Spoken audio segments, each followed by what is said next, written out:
વિજ્ઞાન દિવસના અનુસંધાને આજે મહિલા દિવસના રોજ એટલે ગણિત અને મહિલા સશક્તિકરણ એ બેયના સમન્વય રૂપે ભારત વિકાસ પરિષદ કેશોદ દ્વારા આયોજિત આજે ગણિત વિજ્ઞાન પર્યાવરણ પ્રદર્શન અંતર્ગત ઉપસ્થિત ભારત વિકાસ પરિષદના પ્રમુખશ્રી પૂર્વ પ્રમુખશ્રી સમગ્ર અમારી દોડતી ટીમ કે જેમના માધ્યમથી અમે વર્ષ દરમિયાન અનેક પ્રકલ્પો બાળકો માટે સંસ્કૃતિ માટે ખાસ કરીને આપણે જે લુપ્ત તહેવારો થાય છે એના વિશે અને ખાસ કરીને વિશેષ તો રાષ્ટ્રના ઉત્થાન માટે રાષ્ટ્રનો વિકાસ કેમ કરી શકાય એ માટે ખૂબ જ અમારી ટીમ દોડે અને અનેક રીતે પ્રકલ્પો કરે છે એવી અમારી સમગ્ર ટીમ ઉપસ્થિત મહેમાનો વાલીગણ તથા જેમના દ્વારા આ કાર્યક્રમ સાકાર થઈ રહ્યો છે એવા આપ સૌ બાળ વૈજ્ઞાનિકો આપ સૌને આવકારતા આનંદ અને ધન્યતા અનુભવું છું.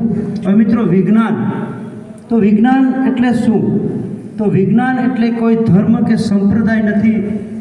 વિજ્ઞાન એટલે કોઈ ધર્મ નથી કે કોઈ સંપ્રદાય નથી. વિજ્ઞાન એટલે સત્ય શોધવાનો એક રાહ છે અને એ સત્યના રાહ ઉપર તમે જ્યારે ચાલો છો અને એમના માધ્યમથી તમે આવ્યો છો તો વિજ્ઞાન પ્રદર્શન એ પ્રદર્શન નથી, તો એક પ્રેરણાનો સંદેશ છે. આના માધ્યમથી અનેક લોકોને પ્રેરણા મળે છે. શું કરવાનું? તો કે નવું સંશોધન કરવાનું. વિજ્ઞાન ક્યારેય સૂત્ર ગોખીને કે વાંચીને કે ક્યારેય તૈયાર ન શકાય. ચોક અને ટોકથી ક્યારેય ભણાવી ન શકાય.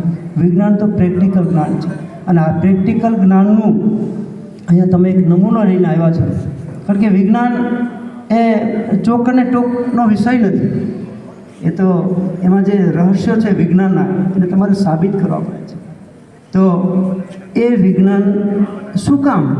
તો કે વિષય તો આપણે ઘણા બધા ભણીએ છીએ, બધા વિષયનું ખૂબ અનેરું મહત્ત્વ છે, પણ એક વિષય એવો છે કે જેમના માધ્યમથી આપણે અત્યારે જે સુખ સાહેબીને સમૃદ્ધિ ભોગવી રહ્યા છે એ વિજ્ઞાનનું માધ્યમ છે.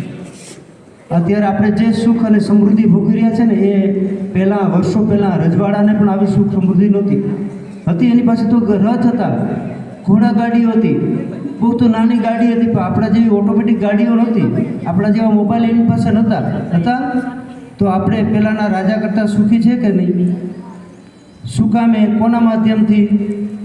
વિજ્ઞાનના માધ્યમથી. વિજ્ઞાનના માધ્યમથી આપણે કેટલા અસાધ્ય રોગોને પણ સાધ્ય કર્યા છે. એવા ઘણા એવા ભયંકર રોગો હતા કે જેની કોઈ દવા નથી. વિજ્ઞાનના માધ્યમથી આપણે વાહન વ્યવહાર ક્ષેત્રે, ખોરાક ક્ષેત્રે, ટેકનોલોજી ક્ષેત્રે, મોબાઈલ ક્ષેત્રે કેટલી બધી શોધો કરી છે કે આપણું જીવન એકદમ સરળ થઈ ગયું છે. અત્યારે કોઈને ભારે કામ કરવું પડતું નથી. ખેતી ક્ષેત્ર જો, ઉદ્યોગ ક્ષેત્ર જો, બધામાં ઓટોમાઇઝેશન આવી ગયું. ઓટોમેટિક કામ થઈ જાય. ખેતરમાં પણ ઓટોમેટિક મોટર ચાલુ થઈ જાય, ઓટોમેટિક લાઇટ વહી જાય તો બંધ થઈ જાય, થ્રેશર આવી ગયા, જેસીબી આવી ગયા, નિંદામણની દવા પણ આવી ગઈ.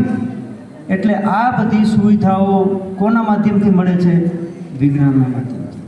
એટલે અને આ વિજ્ઞાન કોઈ એન્ડ નથી. હજી તો જે 5 વર્ષમાં સંશોધન થયા એ હવે 2 વર્ષમાં થવાના છે અને એ જવાબદારી કોના ઉપર છે? હવે આગળ સંશોધન વિજ્ઞાનને લઈ જવું. જે જૂની પેઢી છે એને સંશોધન ખૂબ કર્યા છે, પણ તો હવે એ જવાબદારી તમારા ઉપર આવે છે અને એ જવાબદારી નિભાવતા તમે અત્યારે જે પ્રયોગ લઈને આવ્યા છે એ પ્રયોગ તમે બીજાના જોવાના છો. પછી વિચારશો કે આમાં કંઈક આવું કર્યું હોય તો.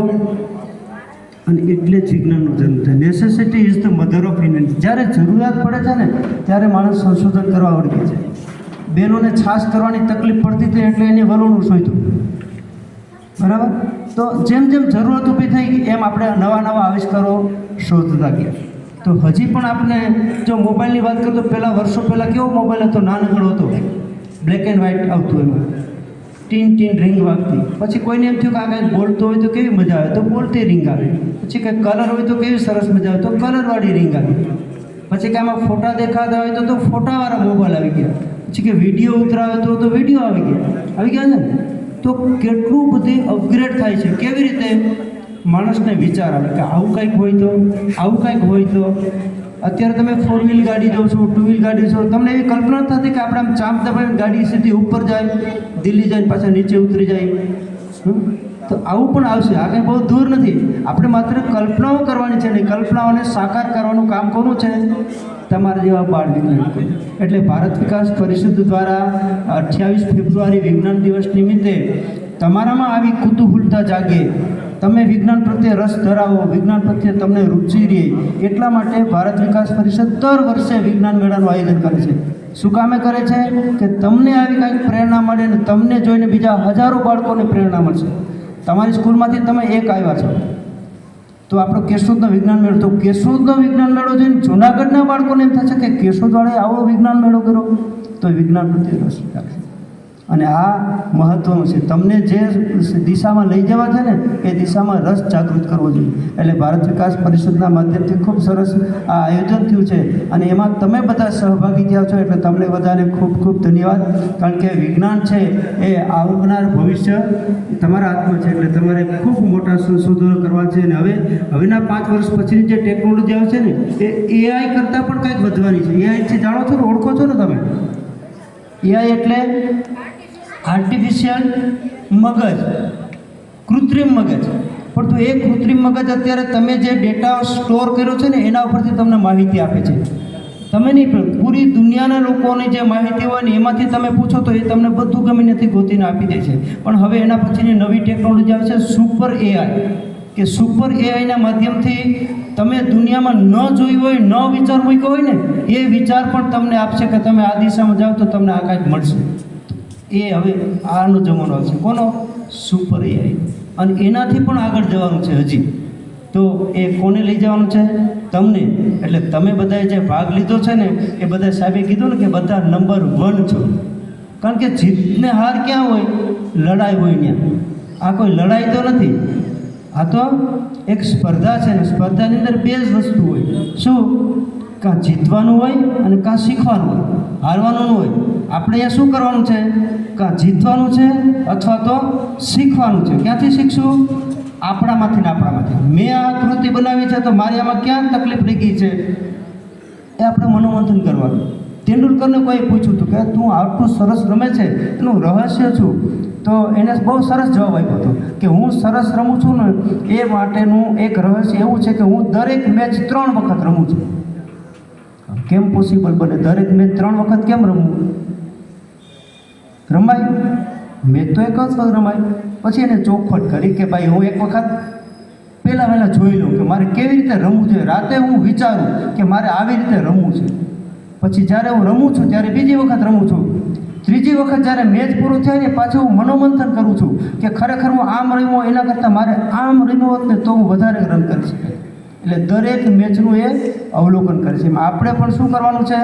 કાં જીતવાનું છે અથવા તો શીખવાનું છે. ક્યાંથી શીખવાનું છે? આપણી કૃતિમાં કઈ ઉણપ રહી ગઈ અને બીજાની કૃતિમાં શું સારું હતું એ આપણે લઈ જવાનું છે. અહીંથી સમજાણું તમને?